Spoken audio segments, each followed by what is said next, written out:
I think that the recording was okay last time. I'll still have this over in the corner here, but it's just using my mic on the actual machine here, so it's not that great of audio. But I'll go ahead and continue recording until you don't want to anymore or whatever. But this is the first time I've actually recorded the honors section of this course, simply because I have to do all this setup. But anyway, and the main section is always in VidGrid Enable Room that does everything automated and automatically. To continue on, before we continue on PHP, I did want to bring your attention, and I'll probably post this in the weekly retrospective here, but there's PHP in 2020. We've all badmouthed PHP, how a terrible language it is, and there have been improvements over the years. And so, of course, there's an article just published just a few days ago about, no, it's okay now. You can come back to PHP. It's great. It's got static typing. It's got everybody hated it before, but there's no reason to hate it anymore because it's got all this stuff. I've read an article like this every year. PHP in 2019, it's not so bad anymore. PHP in 2018, it's not so bad anymore. And they do some good things in here, including, for example, strict typing, right? We talked about dynamic types and how type juggling occurs and everything like that. You can turn on strict typing, and many programming languages do this now. It is clear that strict typing and it is clear that static typing is winning the day. For example, JavaScript versus TypeScript. TypeScript is a language built on top of JavaScript that enforces strong typing, static typing. Laravel is something that is a PHP framework that enforces strict typing, and it's something that has been now integrated in the language as of, at least according to this article, PHP 8. We do not have PHP 8 on the CSE server. I think that they're still on, I want to say 5, whatever I posted over the weekend. Even REPL here, we're on 7. But this was, I forget which version this one was talking about. But that's one thing. Another thing is various little small things, variadic functions. That's not that big of a selling point. Arrow functions. So in other words, these are, I think he wants to call these lambdas. Generators, which he probably should call coroutines instead of generators. But these are all very nice things that you're adding on to PHP. But when PHP arrives, so there'll be a just-in-time compiler, so it'll be faster, et cetera, et cetera. Again, I've read an article like this every year, and every language is going to have its warts. Every language is going to have its shortcomings. People badmouth Java all the time because it's just catching up to my favorite language now, Kotlin, or before Kotlin it was what was it? Java JVM language. I forget what it was called though. Anyway, everybody's going to complain about a language, and that's why we have so many languages. It's all kind of subjective. That why doesn't this language support Lambda functions? Everybody should support Lambda functions now. Why doesn't this function have, or why doesn't this language have coroutines or whatever, right? I'll post it later on, and you can read all about it for modern PHP if you want. And there are some things that have been added to it to make it less bad, but not as. I got it off of Reddit, by the way, Reddit's programming subreddit. And if you read the comments, they're all kind of the same of what I just gave you of, yeah, but it's still not great, and why you're, it's still not, it's still not great, perfect. So nothing is ever perfect, but I thought I'd bring that to your attention that there's always going to be, updates to languages and stuff. Really quickly, command line arguments you did in your first lab last week. I wanted to remind you that the command line arguments are stored in an array called, well, argv, right? And remember that in PHP, everything begins with a $sign. The number of arguments is stored in argc, right? Or alternatively, one other thing that you can do, since we already covered a little bit of arrays, or you can use the length function, argv function. There we go. Yeah. So why do they have length? They also have count. say it's probably just now you're making me question whether or not length is actually real. Let's find out. Length of argv. Let's go ahead and a is equal to printf %d and the line a. I think the short answer is they're probably just aliases of each other because we need 50 different ways to do the same thing. Let's find out. Undefined function. So no, sorry, count. And let's find out. There, count. There is only one, and that's my second bullet point here. So I'm going to change that to count because that's the correct answer. Thank you. The first argument is always the script file's name. Right? So for example, let me go over here and let me print out as a string. So the placeholder for a string is going to be %s. And let me go ahead and print out that first one, argv sub 0. This will be I guess the name is up here. Main.php is the name of the file that we're actually running here on REPL. If I run this, then I'll see, yeah, main.php. It's like C because it's not compiled. And in C, it's compiled to an executable file. That executable file name is always going to be the first argument. Unlike Java, because Java, the first argument is not the executable file name because you already have that. If your class is called demo and you run it because it has a main, then it's right there in the source code. You don't need to it doesn't need to be put into the argument vector, and that is what V stands for, by the way. Argv, argc comes from C. Right? That's what they call their command line arguments. I think we already covered how to convert, say, command line arguments into an integer or command line arguments into a double int val, double val. Don't rely on type juggling to do that kind of stuff for you. Okay. We've also covered standard output. Standard output, you printf, right? Standard input, you can also do that, but I'm not going to because you're not going to have need of it. It's a little safer, I guess you could say, than, oh, you know what? I just realized I don't need QuickTime to be recording me. That's part of VidGrid, darn it. All right, so I had double vision there for a while. And I can move it over here now. There we go. All right, so file IO basics.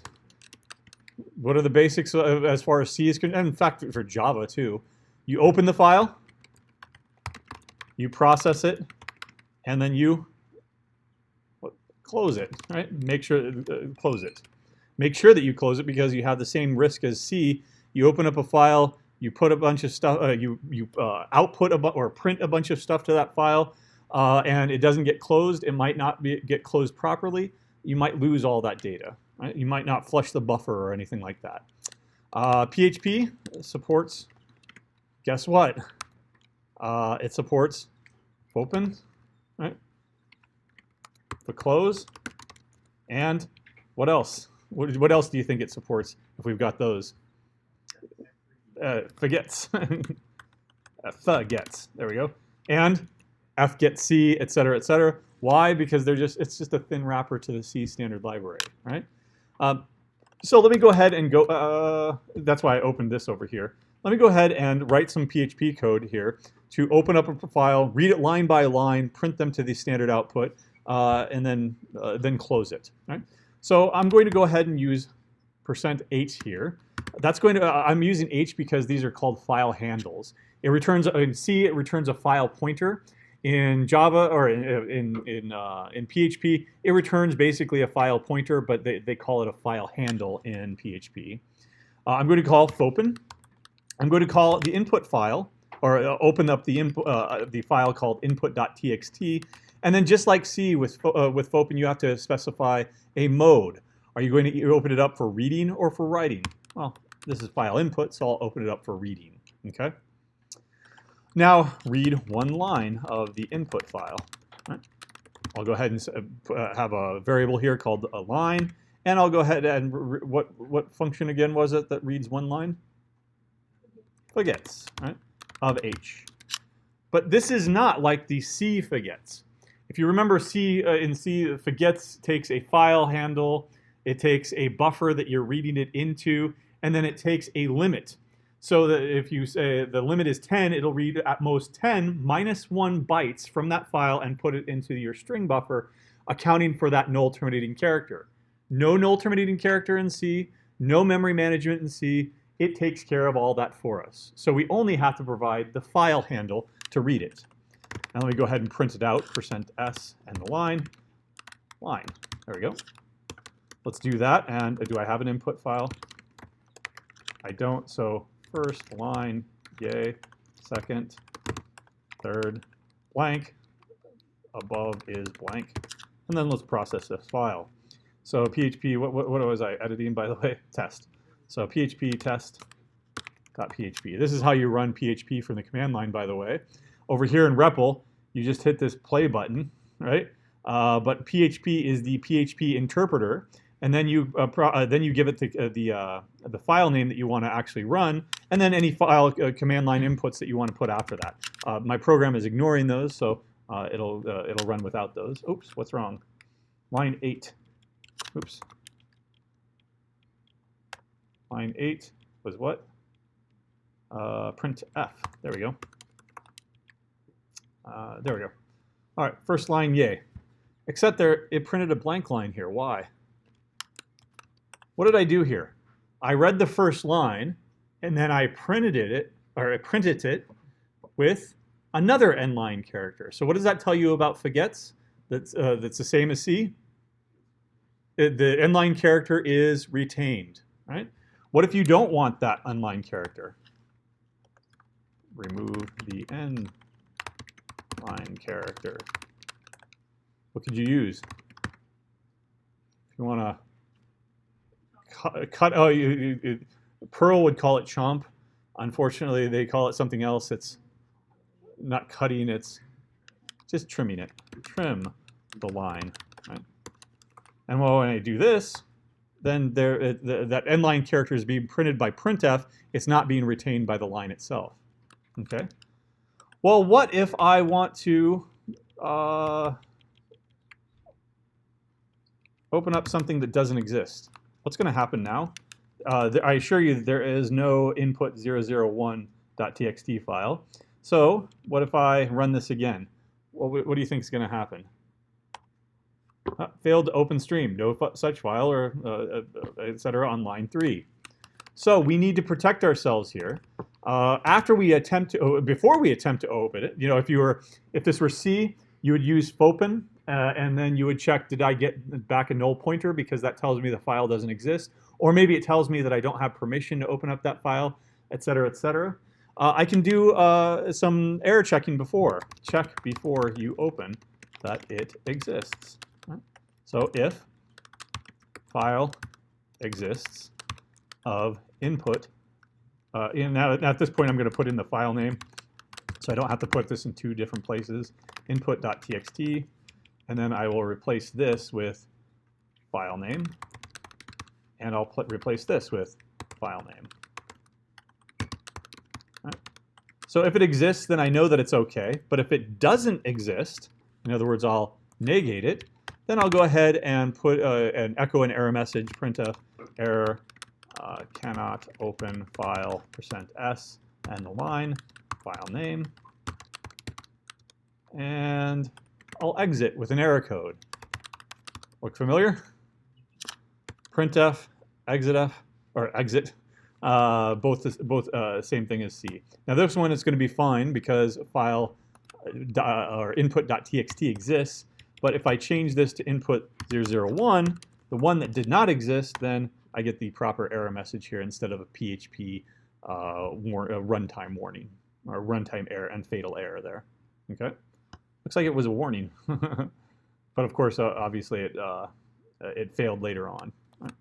Okay, well, that's all well and good for reading one line. What about reading the rest of the lines? Read all the lines.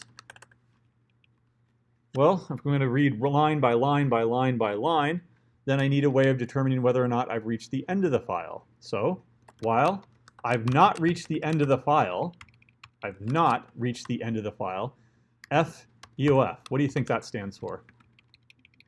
File, end of file, right? And it's a function. I'm going to ask it has the handle that I've been reading from so far, is that at the end of the file yet? And if not, then continue reading. Line is equal to begets of h, and then you can trim that again if you want, and then you can print it out again if you want, or do whatever you're going to do with it. Right? Maybe you want to explode it because you want to tokenize it on a bunch of commas. Okay. Let's see if this works. There we go. First line, yay. Second, third, blank. Above is blank.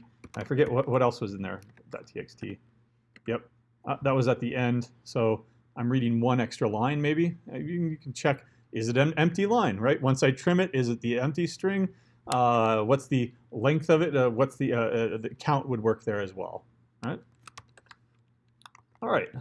And then what should I do at the end when I'm done? Close the file. All right. Good. So that all was great if I want to go line by line by line by line. PHP is nice in that you can take a shortcut. Oh, actually, file output. Let's do some file output. So I'll just call it out instead, just have a different one, fopen. How would I call fopen differently here if I wanted an output.txt? What mode am I going to be doing this for now? Writing, W, the other R. And I can use, how did I do in how did I do it in C when I wanted to print something to a file? F, printf. All right, and then you can print it to the file handle, and then this is some output, F printf. This is 2 and a number. %d and the line, and then 123 or something, whatever you want. That could be a variable as well. Once I'm done processing the file, I close it, out, there we go. And when I run this, by the way, the only reason I'm doing it over here is because it may or may not create files over here, I'm not sure. Thank you. On these two lines. Out and out. It was already closed because of good practice. It caught me on that because I already closed it. There we go. And if I look in, where's the output? ls output, there it is. And if I look at the contents of that output, this is some output. This is a 2 and a number. Of course, I didn't go to the end line, so that's why it's all on one line. Right? Okay. All right, let me go ahead and grab all of this. Oops. All right. Copy and paste PHP and the rest of it.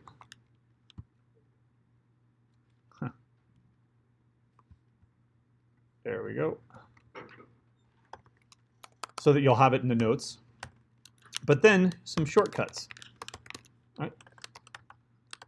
PHP has a nice little function called file get contents that gets all the contents of the entire file with one line, and that's it.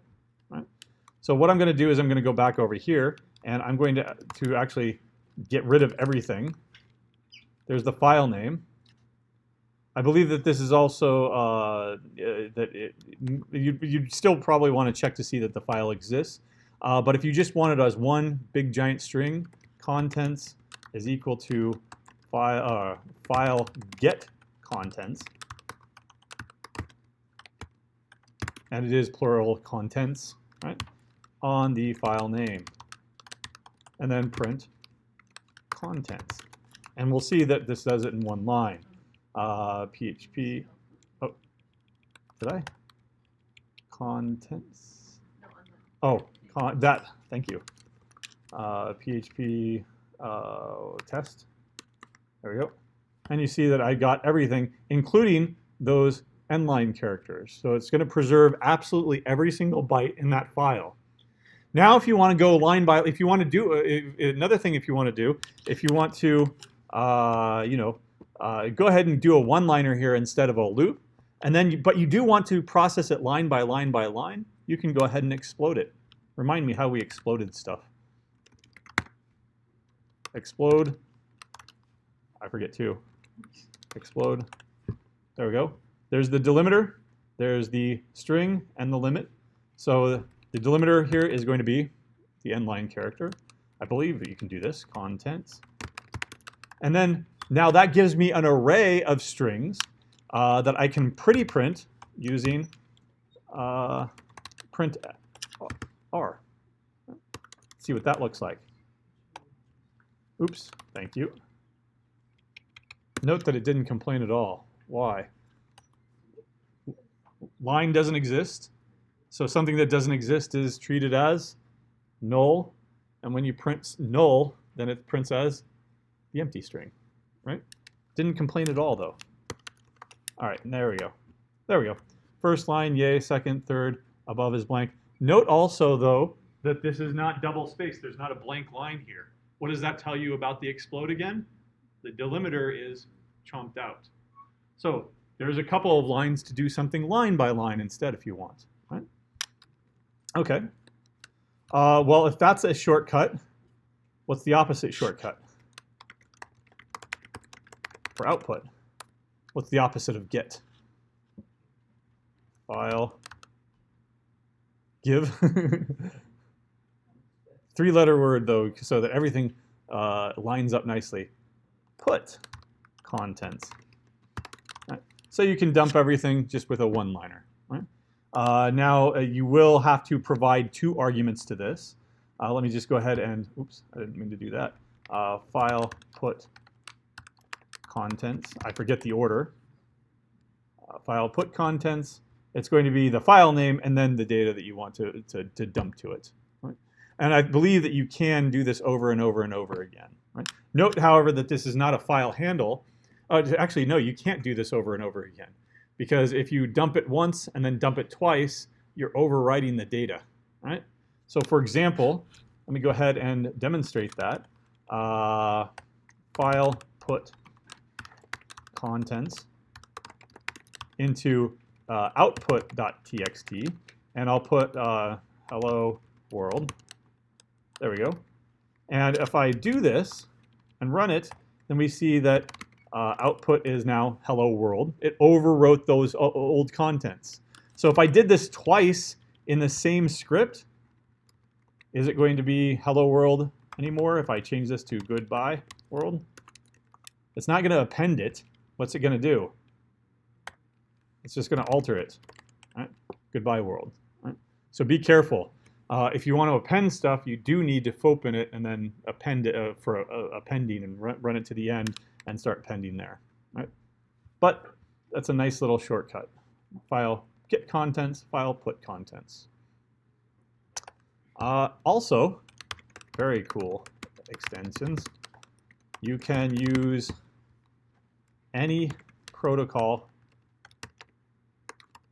or URL with PHP's file IO, right? Functions. What I mean by that is, let me go ahead and go back to this, and let's go ahead and get rid of the file name here. Let's go ahead and get rid of that. Let's get rid of all this. Print f %s and the line contents. There we go. And instead of opening up a file, let's open up I don't know, a website. csc.unl.edu. Is that going to work? Yeah. What is all that stuff? All that stuff is probably like fonts being, yeah. Let's see, path, or it's some garbage there, probably inserted by the CMS. Way at the top here, though, let's look at let's look for something familiar here. There we go. Very top, you can start to see stuff. Oh, what's that? It's the HTML tag. Right? It actually went out as a it's acting as a web browser client, grabbing the contents of the CSC website and then just dumping them. It's just text. That's why it's called HTTP, Hypertext Transfer Protocol. Right? It sends everything over the wire as text. It'll encode, even if you're sending an image, it will encode it as some sort of text, UU64 or something like that. Now there's no images here, but there's plenty of script stuff. There's a bunch of JavaScript there that's been minified and uglified. There's a bunch of links to Apple Touch icons, et cetera, et cetera. So you can do this with pretty much any protocol that you want. You can transfer files like this using SFTP instead of HTTPS. You can do SSL, any protocol, any networking protocol that PHP supports. You can do this. Yeah. Yep. You can write to a website. In fact, you did it. We'll look at it later on. I'm not going to do it directly in PHP, but that's you're basically if you type stuff into a form like you did in Lab 1 for birthday stuff, right? You entered a birthday to tell you how old it was or something like that. It was transferring text as output to that URL, and that's basically how it works. Yeah. So you can use fgetS. I mean, if you can get what is it called? File get contents for a website. Can you also do file put contents? Yeah, that's what he's referring to. That you can give input to a website as long as it's a post. Not to sound like evil, but like even without their permission, you could do that. Well, I mean, it's their responsibility at their end. That are they going to accept a post or because that's HTTP is going to be a get post kind of thing. That I want to get a resource means that I'm going to be doing a read only basically. I want to put a resource means that I'm actually going to be posting data in like a web form or something like that. So it's yeah, you can do whatever you want, but at their end, it's whether or not they answer and whether or not they answer properly too. But yeah, you can try to break things. Go ahead. All right, so you can use any protocol with that stuff. I've got a little bit more here that I'll go ahead and cut and paste because you can do, like I said, SFTP. What does SFTP stand for? Secure File Transfer Protocol. You can download files. You can upload files through it. Right? Okay, but obviously I don't have a script waiting and listing at this URL that accepts anything, so you'd probably get a 404 instead. In fact, let's try that out. What happens if you go to something CS? I don't know. Maybe I hope nobody has a server on campus here that's a foo server. Yep. Network get address. It failed. Node or server name not provided, but it doesn't know who you are, who it is. We can ask for something that doesn't exist. So, for example, cse.unl.edu tilde foo. There's no user named foo, so we'll probably get back a 404 or something. Hey, what did I say? 404. Right? So we got back not found, does not exist. Of course, you can ask for something that not only doesn't exist, but I don't know, you're not supposed to have. So, for example, I don't know. Have you set up a website? Yeah, I have one. On the CSE server? No, I don't have one. Do you want one? Nope. Well, I got it already. Oh, okay. 443. No, that's a port. What is the response here? Say what? That's the birthday one. Oh, okay. There you go. There's the birthday. There's your lab one. I was looking. I'm trying this for something that exists, but we don't have permission for. So I don't know. Root. Let's find out. That's probably just going to be a 404, though. Yeah, it doesn't exist rather than not permission. No. All right. So you get the idea that you can get back error codes, HTTPS or HTTP error codes. 404. I think 520 would be forbidden or something. I forget what. No, 420 is bit. No, 420 is something else. What's forbidden? I forget. 503. 503 is it? HTTP forbidden code. 403. Right. 500 is usually internal server errors, and 4 is valid but other problem. 300, 200, each hundreds has some sort. And there's always my favorite. HTTP I am a teapot. And it is 418. Right. The only purpose of this, it's a joke, kind of. It's also used for testing. 418, I am a teapot. That's all it says. That's it. It doesn't give you any content. It just says, I am a teapot. Right? If you read, it's the RFC, the request for comment or whatever it is, where they establish that. It is a standard. It is an official standard. And I think that there are, if you look at this standard, this 418 HTTP standard RFC, request for comment. Yeah, if you read it, it makes all sorts of jokes like you could also respond short and stout or something like that. Short and stout. There you go. Any attempt to brew coffee with a teapot should result in the error code 418 I am a teapot. The resulting entity body may be short and stout. You know, I am a little teapot. Okay. All right. Hopefully you still know the nursery rhymes there. All right. All right. So that's file I/O. What about functions? Now we do call them functions just like in C, because when you create a function, depending on how you create it, and the way that I'm going to show you how to create it, is you are creating global functions that are hoisted up to the global namespace. So it's pretty easy. You can declare your own functions using the, surprisingly enough, function keyword. Right? Does what it says in the box. So let me go ahead and create a function here. I'm just going to call it foo for now. Function foo. Right? And it takes, say, up to, and that's important to emphasize that, up to 3 parameters here. Did I specify what the return type is? That it's an int or a double or a void? No, why not? Because as we're covering PHP, PHP is a dynamic programming language. Those keywords do not exist. This function returns whatever you want it to return. So if you say if a is greater than 0, then I'll return hello. You can do that. Now it returns a string. Else if a is equal to 0, then I will return, I don't know, 42, a number instead. These are mixed types. Else, and then the only other possibility is that a is negative, I'll just go ahead and return a new array that's empty. Right? Weird, but that's how a dynamic programming language works.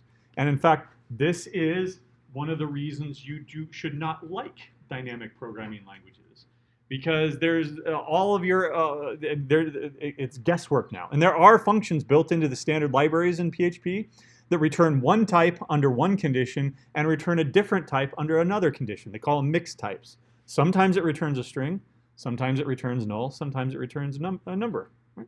Yeah? The other thing you can do with like error check with files, you can do file is file, or whatever the function was that we went over. File exists? File exists, but the other thing you can do is you can check if the file is false. Yes.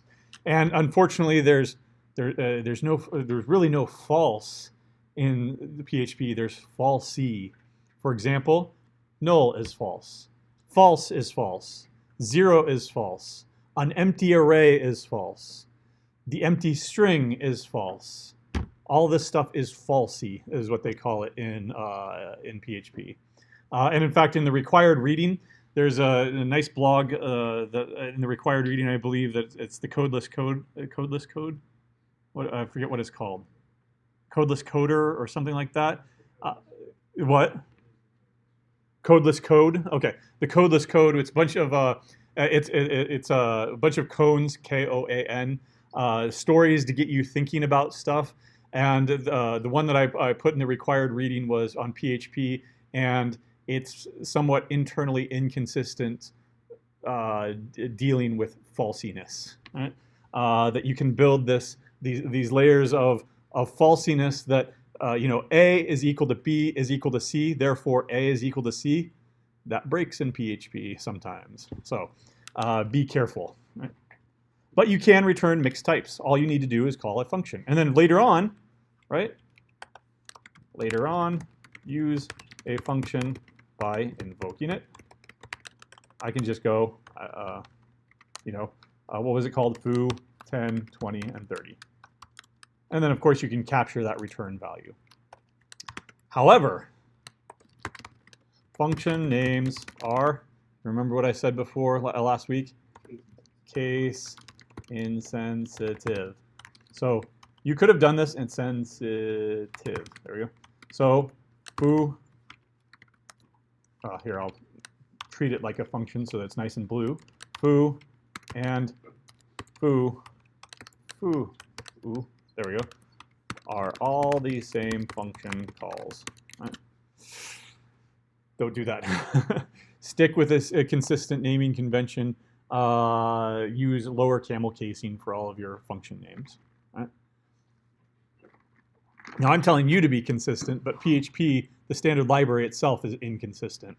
Sometimes they shove everything together, and then you can use camel casing because it's case insensitive. Sometimes they use underscore casing, and unfortunately, that's just what you have to live with. Right? Another, however, right? There is no function overloading. Right? So there can only ever be one foo function named foo. Therefore, all arguments, that is parameters, become optional. Right? And this is actually a dirty little secret of C. Before the days of prototyping, all function arguments were optional. In fact, they still are. If you don't have a function prototype in C, then it's the Wild West. You can call your function, if a function takes 3 arguments, you can go ahead and call it with just 1 argument, and then default arcane rules on what takes over, what values are put in for the other 2 values take over. You don't want to do that. That's why they introduced prototypes. Here, however, is something that you can leverage to kind of and build it into your function design, right? You can provide, or specify, I'd say, specify function parameter defaults, right? So that if someone does not provide a parameter, a default will still be available. Right? So before we look at that syntax, let's go ahead and go back over to REPL here, and let's start making some guesses on what happens. Right? Actually, I'm gonna have to go to the command line here because this is PHP 7. It's probably going to start issuing warnings. I want to go to an old school PHP here. So function foo that takes A, B, and C. There we go. And all I'm going to do is I'm going to add these 3 together. Even this is dangerous though. What if I called this function, if I called this function on 3 integers, then that plus plus is going to be addition. What if I called it on 3 strings? It would be interpreted as concatenation. What if I called it on some integers and some strings and then another integer? Yeah, Wild West again, type juggling, right? So let's find out. Result is equal to foo of 10, 20, and 30. All right, I'll be good about it, and I will only give it integers, right? Printf, or I'll just go ahead and, yeah, printf, %d, and the line, result. There we go. So predict what this is going to look like, 60, right? That's because it's pretty straightforward. But what's it going to output now? Best guess. Good. Well, okay. Even PHP version. Oh, we're on 7 on the command line. Okay. So there's no reason for me to be over here in the command line anymore. PHP 6, I believe 6, it's certainly 5.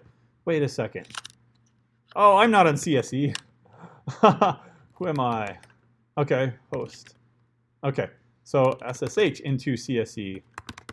Now let me show you what I was trying to show you. All right, now we're on the command line, PHP version. There, old school version 5 PHP. All right, so question mark PHP and the PHP. There we go. Now, now predict. Sorry. it's going to be 30 and there. And just a notice instead of the fatal error that it was in 7. Okay. Well, why? Yeah, go ahead. Question? Oh, go ahead.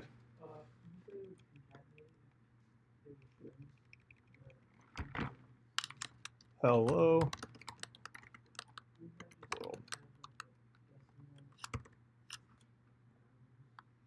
Find out. Oh, 0. Thank you. Duh. Concatenation is dot. Thank you. So 0 plus 0. There we go. Sorry, I'm misremembering. I am. What am I thinking of here? I'm thinking of Python, I guess, but Python is even more, at least a little bit strict. Anyway, I guess I'm thinking Java. But anyway, 10, 20, 30, right? And if I provide none at all, predict what would it be? 0, right? And a bunch of notices. Why? If you don't provide one will be provided for you. The default is what? Null. So when you add null to anything else, then null will be treated as 0. And so 0 plus 0 plus 0. Null plus null plus null.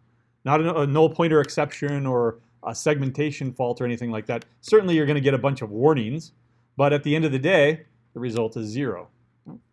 So and I'll go ahead and go over here now since we can see oh, this is even stricter. But anyway, it's complaining because I've not provided any defaults. So let's do that. I'm going to provide a default of, I don't know, 42. And the way that you provide a default is in your function declaration. When you have a parameter, you simply use the equal sign and then the default value that you want to assign to it. If it were a string, then it would be, hello. It would be something like this. You could make a default equal to the empty array if you wanted to, et cetera, et cetera. But I'll go ahead and leave it as 42. Now predict what value is this going to be. Well, I provided one for 10, 20, and then I didn't provide one for C, so the default value of 42 takes over, and I'm left with 72, and in this case, no warnings at all, because I did finally provide a default here. Right? You can do that for whatever you want, 101, right? And 10 plus 101 plus 42 should be 153, excuse me. But if I don't provide any, well, the default values of 101 and 42 take over, but this is going to be a default value of 0. Technically in 7 here, it's going to be a fatal error. But if I go back to old school PHP 5, it'll be null, 0, plus 101 plus 42, 143. You cannot do something like this. You can't make the first one optional with a default. I mean, you can do something like this, and if I put in 10 and 20, tell me what's the result going to be here? So I do provide the first one and the second one, so this default here doesn't take over. It has 10 plus 20 plus then the default value of 42, so 72 again. Right? But what if I only provide one? Well, there's only one required, but the order matters, right? This is always going to be interpreted as the first parameter. So 10 will take over, then null, resulting in a fatal PHP error in 7. Otherwise, old school PHP, it'll be 0. It'll be 10 plus 0 plus 42.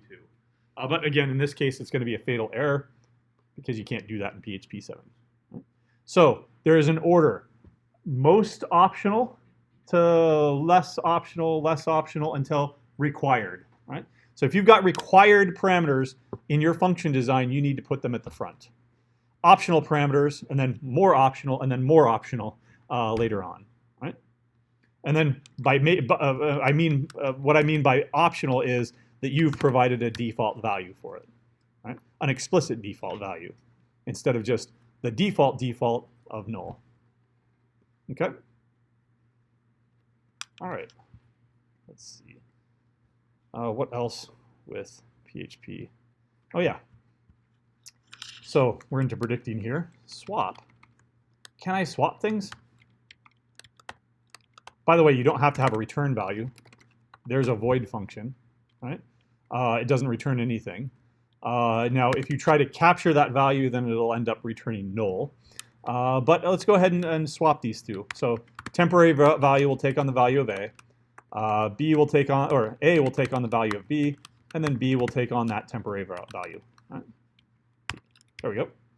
And then I'll go ahead and go with X is equal to 10, Y is equal to 20, and let's go ahead and try to swap X and Y. And then print out X is equal to, and Y is equal to, %D, X, and Y. All right. So, predict, is this going to successfully swap them? If it does, then that means that these parameters are passed by reference. If it fails to swap them, then that means that these parameters are passed by value. So which one is it? Did they swap? Nope. So therefore, by default, all values are passed by value, right? So let me go ahead and have another function here where I can pass them by reference. Right? In C, what would you do instead? Oh, when you pass them, but in C, in the function declaration, it would look more like int star A, right? But just the opposite here in PHP. It would be ampersand A, oops, and $A, and ampersand B, right? Now let's go ahead and swap by ref. But there are no pointers in C, so you don't use the ampersand here, and nor do you use the star operator because there is no star operator. That's just going to be multiplication. So now when I swap by reference, they are swapped because I made both of these references by simply just declaring them as such up here. Down here, I didn't have to get the pointer value of A like I would in C. Right? So that's how you swap, or that's how you pass by reference. That's how you pass by value. Let's go ahead and do another one. What about functions with arrays? Here's an array. And what I'm going to do is I'm going to run over each element in the array and add one to it. So I'm going to assume that it's an array of integers. So I'm going to go into a traditional for loop here. For I equals 0, I is less than, you corrected me before, and the correction here is array, I plus plus. So I'm making another big assumption here that this is a traditional array, 0 indexed, and there's no holes or anything like that, instead of what arrays really are in PHP, which are associative arrays that we talked about on Thursday. And I'm just going to add one to it. So array of I is equal to array of I plus 1. Now, there's a shortcut. Everybody should know that shortcut. Plus plus. There we go. All right. So let me go ahead and create an array here. My array is equal to array of 10, 20, 30, and 40. Oops, 40. Let's print that out nicely. Print readable, my array. And then we'll go ahead and, what did I call that function? Oh, I didn't call it anything. Add one. There we go. Call that function on my array, and then let's print it out again. All right. Now, arrays are passed by, in most programming languages, arrays are passed by how? Reference. In C, it would be int star array, and then you'd have to pass in the size of the array. In Java, it's passed by reference. So making changes to it in this function will make changes to the original, right? So yet again, another instance where everything is just the opposite. PHP is, so everybody knew Teacup. Everybody know Bizarro World? No? You've all seen Superman movies, right? All right, so the Superman character Bizarro, he's from the Bizarro world. He does everything opposite. No? Yeah, even comic book. I don't think they've made a movie. Why would they ever make a movie of him? Because he is, we call those, he's not exactly a mort. Oh, he's not? I thought that was a cultural thing. That's Bizarro World, right? Everything is backwards.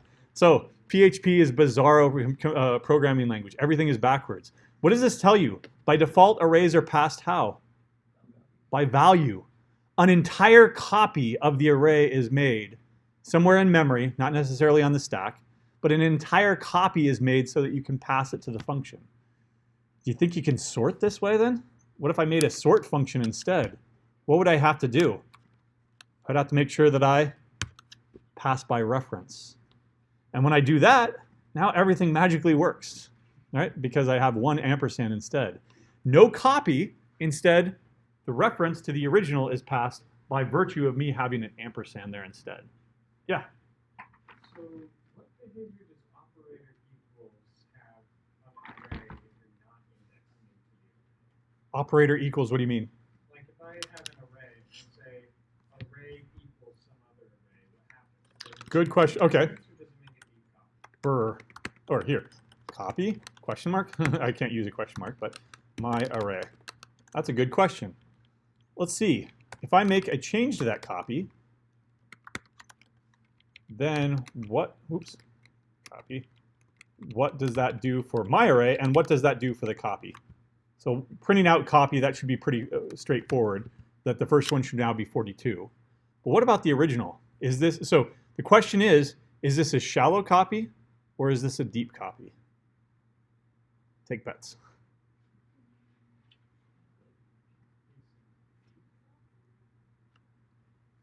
Ooh.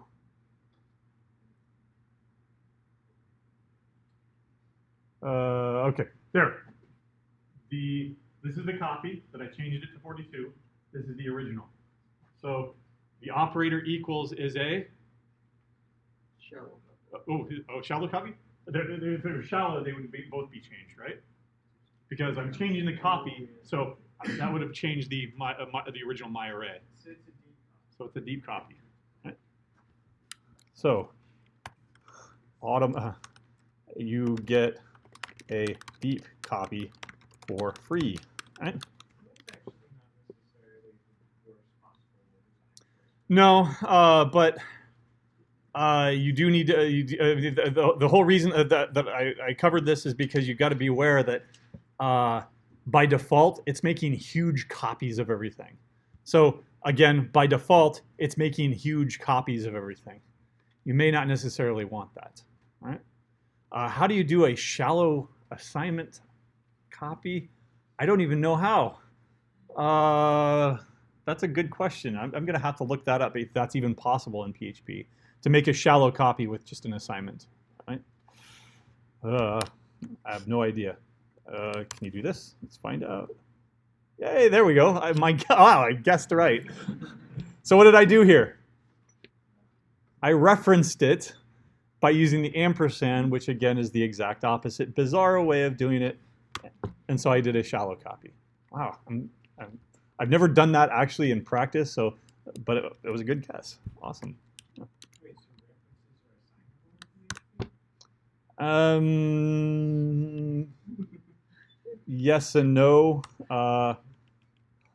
If it's just a regular old number,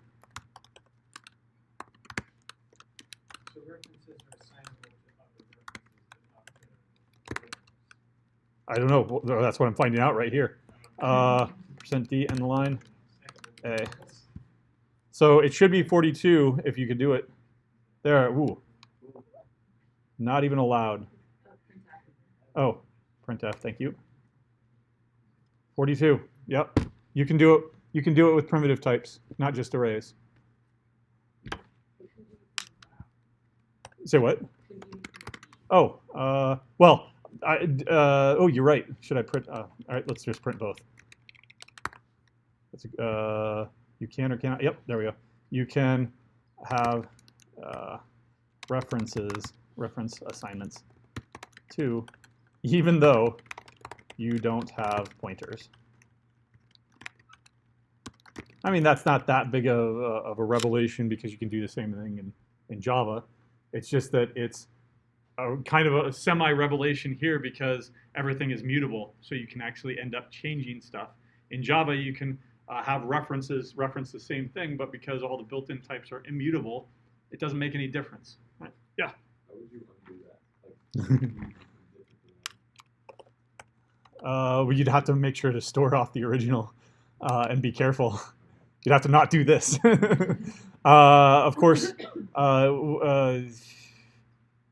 yeah, you just don't do that. I mean, this is, I would call this non-idiomatic PHP anyway. Why are you doing this in PHP? I mean, this is, don't treat it like C. It's not C, right? But you can abuse it sometimes like this. Right? But that leads to the question. Let me go ahead and grab all this and put it into the notes so that you have it. Because we're going to now look at how you can sort stuff.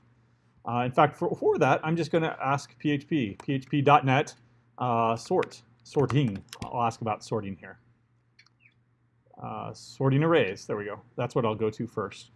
Because there are actually a dozen.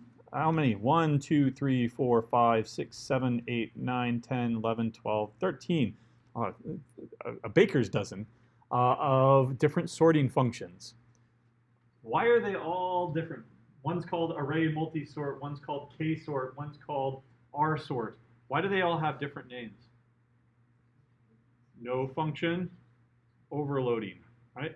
There's only ever one, if you create a function called foo, there's only one function called foo, period. So you can't have 10 or 13 different functions with the same name. That's why we've got 13 functions with different names. Now, each one of them does something different. For example, it sorts by either the value or the key. Remember, arrays are associative arrays. They are not traditional arrays. You have keys and values. If you want to sort it by a key, well, then you want k-sort. Why didn't they call it key sort? They couldn't afford an E and I. You're looking at 3 different variants here, right? Do they maintain the key association in all 3 cases? Yes. What is the order of the sort? Let's see, on this one it's high to low. On this one it's low to high. Right? How can you tell the difference, by the way? K-sort versus KR sort. What do you think that R is? Reverse, exactly. Versus the other one down here, UK sort. User defined key sort, right? So pretty straightforward here. You just have to read the documentation. Don't worry about it. Let's look at a straightforward example, or a couple of straightforward examples. In particular, let's go ahead and look at sort. Right? So array is equal to array of just some random numbers here: 4, 2, 8, 9, 1, 0, 3, 2, 4, 4, 9, 1. There we go. And if I printed this out, print R, print in a readable manner. Obviously, I get the same order that I just defined it in. But now let's go ahead and sort it. Sort array. And then print it out again. Oops. Copy. There we go. So this will sort it in the natural ordering of ascending order. 0, 1, 1, 2, blah, blah, blah, ascending order. I don't want that. I want, what was the reversed? Oh, R sort. Right. There we go. What if it is strings? Array, array equals array, hello, apple, zebra, apple, oops, apples. And let's do the same thing. But instead of reverse sort, let me go ahead and just do regular sort. I don't need to print it out beforehand just to prove to you that it's working. Oops. Burr. Burr. There we go. Apple, apple, apples, hello, and zebra. Why did it put that capital A apple first? Lexicographic order. It puts apples after apple, lexicographic order. Again, if I put zebra, that's going to come before the lowercase apple, apple, then zebra, etc., etc. What about 1, 2, 3? Where's that going to be in the grand scheme of things? The very top, because it's no type juggling here. It's just doing lexicographic order here. Likewise, if I had 9 instead, then that's going to come after 1, 2, 3, 4. Oh, sorry. Yeah, because it's shorter, right? That's not what I expected. Convince me otherwise. Shorter strings come before longer strings. Yeah. So 1 would become 1 would come before 9. So if I put spaces after, spaces before, okay, space makes sense, but 9, again, my bizarro world here. Yeah, 9 comes before 1, 2, 3. That's not lexicographic anymore. It is type juggling? I have no idea. Let's find out. Print type of, or here, I'm gonna have to remind myself PHP type of variable. Get type it's called, right? Get type will tell you the type of variable that it is. So if I ask it, okay, well after sorting, what is that now? Is that a string or is that a number now? Print get type of var of 0. And let's also do that second one and see what they are. They're both strings still. So groovy mystery here. I don't know why. It's not pure lexicographic ordering. How would I go about solving this mystery? I'd have to really read the documentation here, and in fact probably go down here. Do we have a mixture of numbers? Well, there's not case sort or something like that. All right, darn it. Anyway, let's go ahead and get rid of that because it's icky. What else? Well, I can sort it in reverse order.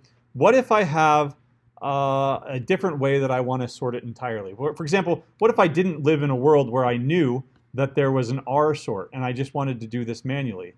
Or U-sort instead. What is U-sort? It's a user-defined sort.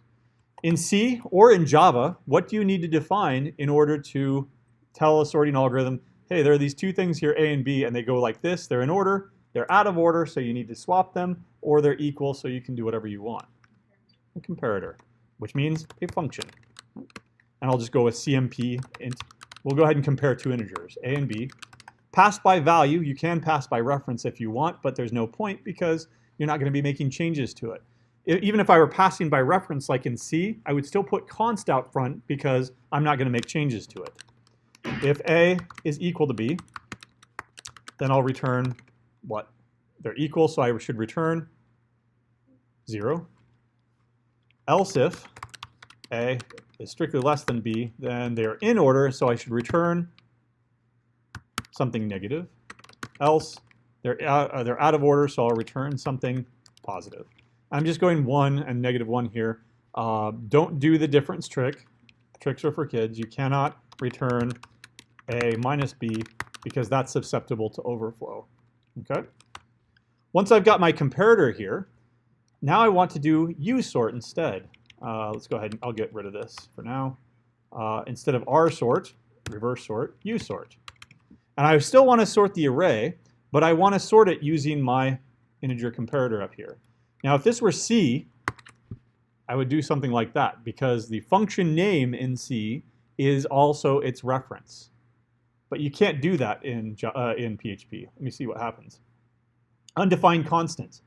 Because there's no $sign out front, it's in treating this as a global constant, which you can have global constants define pi to be 3.14159, right, like we did way back last week.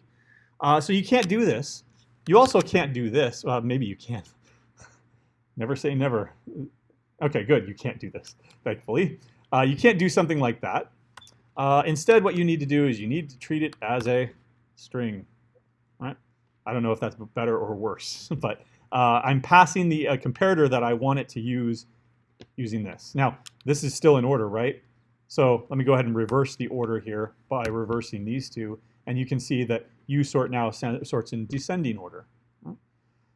If you wanted to do some weird dictionary ordering, I guess ignoring the cases already built in there, but if you had user-defined types, for example, you defined a person class, how do you say that this person comes before this person?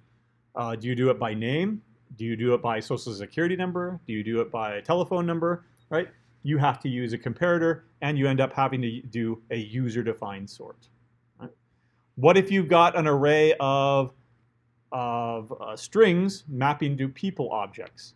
Well, then you probably want a user-defined sort, but sorting by key value instead. Or maybe you want to sort by the value, but you don't want to maintain the key association or something like that. What I used here was usort, which is up here. Where is it? Oh, it's way down at the bottom. If you wanted to maintain the key associations because you're mapping NUID strings to people, then you would need to use this one that maintains the key association. UA sort. User A, associative, I guess, associative sort. That's my best guess. I don't know, let's find out. Do they tell us what it stands for? Sort an array with a user-defined comparison function and maintain the index association. So association, I'm sure. Right. Lots of different ways of sorting, but very familiar ways of sorting because every language supports this to some degree. Right? You've got comparators everywhere. Right. Okay. Any questions so far? No? Then one last mention here, and I'll make sure that all this is in the notes later on. One last mention, exceptions. Right. PHP does support exceptions. Actually, only really one. Because there's no dynamic, it's dynamic typing in PHP. So there's no type that I can say that this is an index out of bounds exception. And this one is a file not found exception. And this one is a different type of exception like you do in Java. Java is statically typed. All those things are different. But in PHP, you only have one exception, and so you don't have different types of exceptions. I'm going to go into PHP mode here. You can throw an exception by simply just going throw new exception with a message of what got donked here. There, you're throwing an exception. It doesn't like donked. Spell checking my words. All right, fine. You can use a try catch. You can also do, I think, a finally, but I'm not sure. So potentially dangerous code here. For example, opening up a file maybe that throws an exception, and then you can catch an exception, E. Right? Actually, no, you don't do it like this. You catch E, I believe, and then you print exception occurred. And there's no type of exception, right, because there's only one exception, but you can differentiate what actually happened using the message. Oh, and then I shouldn't go plus. That's another faux pas there. Plus, and then end line. Right? So concatenation, concatenation, concatenation. Wow, that looks familiar. What's that thing right there? Arrow operator. We saw that in C, where you've got a structure, a pointer to a structure, and then that's the indirect component selection operator, the arrow operator, that actually gets that thing. This thing here is an object, however, and this is a method that belongs, that's part of that object. So how do we get to that? Well, instead, like in Java, we would use the dot operator because there are no pointers. In PHP, we use the arrow operator because it's inspired by C. Right? So this is how you get access to a method in a class, which is what we'll cover next. Right? So PHP exceptions. Unfortunately, a lot of built-in library stuff may or may not throw an exception. You'd have to read the documentation to find out. So it's not. That's why I only save it for just a few lines here. Yes, you'd have them, but they're not that useful. All right. Any questions? You can't build up a hierarchy, for example, like in Java, that you can catch one type of exception and do one thing, and then catch a different type of exception and do a different thing. There's only one type of exception, the exception. Okay? That's what you'd have to do. And in fact, you could put it into a switch because you can do switches on strings. You can do that in Java too, as of Java 7. You can't do that in C. But in PHP, you can do switch statements on integers and strings. And you can mix them too, although that's gross. Why isn't print a function? Is it an operator? I don't know what you would call it. I think that you can probably put in parentheses, but that's just syntactic, whatever. It's a command, I guess. Yeah. Lots of languages have print, like BASIC does that, print 10 or whatever. Well, I never said PHP was good either. I'm sure that, internally, I don't know how it does it. You'd have to rip open the interpreter and see what it does. There is usually questions like that. You go to the standard and see there's a standard there as of 1989. There's a standard as of 1999. There was a new standard. In other words, there's a huge documentation, hundreds of pages that says if you do this, then this is the behavior of the language, so that you can go and write your own compiler. GCC has to conform to this standard, or it doesn't. Clang has to conform to this standard, or it's not a real C compiler. With PHP, Rasmus Lerdorf's implementation was the de facto standard. I think it's been standardized since then, but still Wild West. Yeah.